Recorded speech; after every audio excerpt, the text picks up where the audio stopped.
Etienne de la Boetie is probably best known in the English-speaking world through a footnote in his friend Michel de Montaigne's essay on friendship.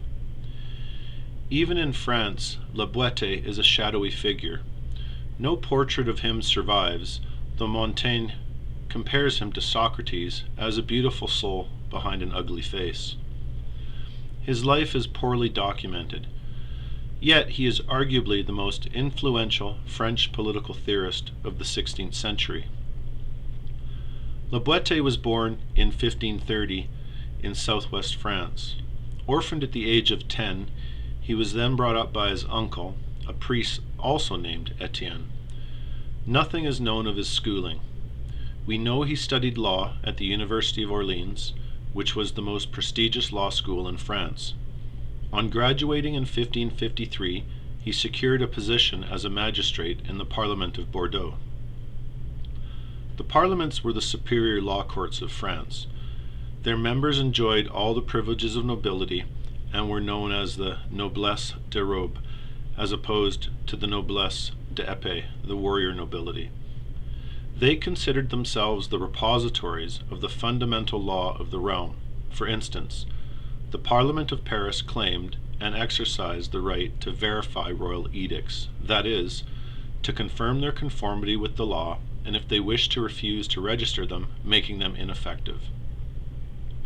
The parliaments were the only government institutions with any independence from the throne.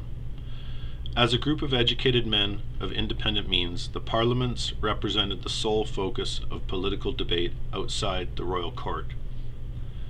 At around the age of 22, Boetie wrote an essay entitled Discourse on Voluntary Servitude, and it circulated privately starting in 1553 until being published around 1574.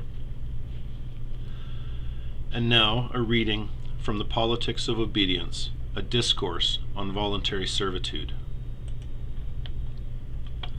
It amazes us to hear accounts of the valor that liberty arouses in the hearts of those who defend it. But who could believe reports of what goes on every day among the inhabitants of some countries? Who could really believe that one man alone may mistreat 100,000 and deprive them of their liberty? Who would credit such a report if he merely heard it, without being present to witness the event? And if this condition occurred only in distant lands and were reported to us, which one among us would not assume the tale to be imagined or invented and not really true? Obviously, there is no need of fighting to overcome this single tyrant, for he is automatically defeated if the country refuses to consent to its own enslavement. It is not necessary to deprive him of anything, but simply to give him nothing. There is no need that the country make an effort to do anything for itself provided it does nothing against itself. It is therefore the inhabitants themselves who permit, or rather, bring about their own subjection, since by ceasing to submit they would put an end to their servitude. A people enslaves itself, cuts its own throat, when, having a choice between being vassals and being free men, it deserts its liberties and takes on the yoke, giving consent to its own misery, or, rather, apparently welcomes it. If it cost the people anything to recover its freedom, I should not urge action to this end, although there is nothing a human should hold more dear than the restoration of his own natural right, to change himself from a beast of burden back to a man, so to speak. I do not demand of him so much boldness. Let him prefer the doubtful security of living wretchedly to the uncertain hope of living as he pleases. What then? If in order to have liberty nothing more is needed than to long for it, if only a simple act of will is necessary, is there any nation in the world that considers a single wish too high a price to pay in order to recover rights, which it ought to be ready to redeem at the cost of its blood?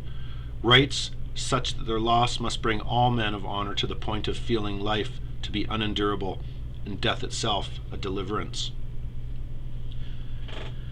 Everyone knows that the fire from a little spark will increase and blaze even higher as long as it finds wood to burn. Yet without being quenched by water, but merely by finding no more fuel to feed it, It consumes itself, dies down, and is no longer a flame. Similarly, the more tyrants pillage, the more they crave, the more they ruin and destroy, the more one yields to them and obeys them, by that much do they become mightier and more formidable, the readier to annihilate and destroy. But if not one thing is yielded to them, if, without any violence, they are simply not obeyed, they become naked and undone and as nothing, just as when the root receives no nourishment, the branch withers and dies. To achieve the good that they desire, the bold do not fear danger. The intelligent do not refuse to undergo suffering. It is the stupid and cowardly who are neither able to endure hardship nor to vindicate their rights. They stop at merely longing for them, and lose through timidity the valor roused by the effort to claim their rights, although the desire to enjoy them still remains as part of their nature. A longing common to both the wise and the foolish, to brave men and to cowards, is this longing for all those things which, when acquired, would make them happy and contented. Yet one element appears to be lacking. I do not know how it happens that nature fails to place within the hearts of men a burning desire for liberty, a blessing so great and so desirable that when it is lost all evils follow thereafter, and even the blessings that remain lose taste and savor because of their corruption by servitude. Liberty is the only joy upon which men do not seem to insist, for surely if they really wanted it, they would receive it.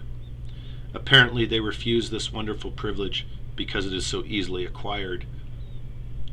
Poor, wretched, and stupid peoples, nations determined on your own misfortune and blind to your own good, you let yourselves be deprived before your own eyes of the best part of your revenues.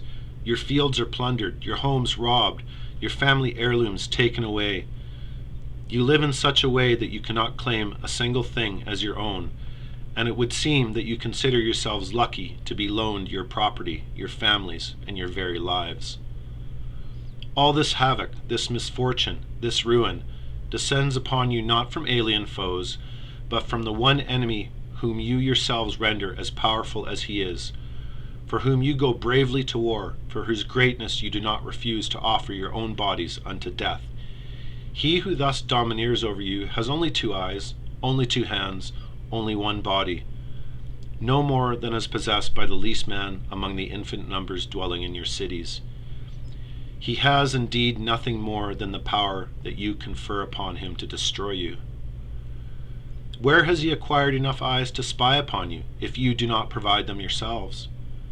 How can he have so many arms to beat you with, if he does not borrow them from you? The feet that trample down your cities, where does he get them, if they are not your own? How does he have any power over you except through you? How would he dare assail you if he had no cooperation from you? What could he do to you if you yourselves did not connive with the thieves who plunder you, if you were not accomplices of the murderer who kills you, if you were not traitors to yourselves?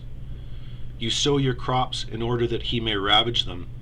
You install and furnish your homes to give him goods to pillage. You rear your daughters that he may gratify his lust.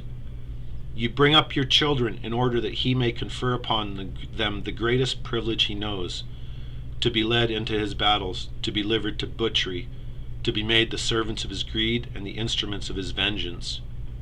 You yield your bodies unto hard labor in order that he may indulge in his delights and wallow in his filthy pleasures. You weaken yourselves in order to make him the stronger and the mightier to hold you in check. For all these indignities, such as the very beasts of the field would not endure, you can deliver yourselves if you try, not by taking action, but merely by willing to be free. Resolve to serve no more, and you are at once freed. I do not ask that you place hands upon the tyrant to topple him over, but simply that you support him no longer. Then you will behold him, like a great colossus whose pedestal has been pulled away, fall of his own weight, and break into pieces.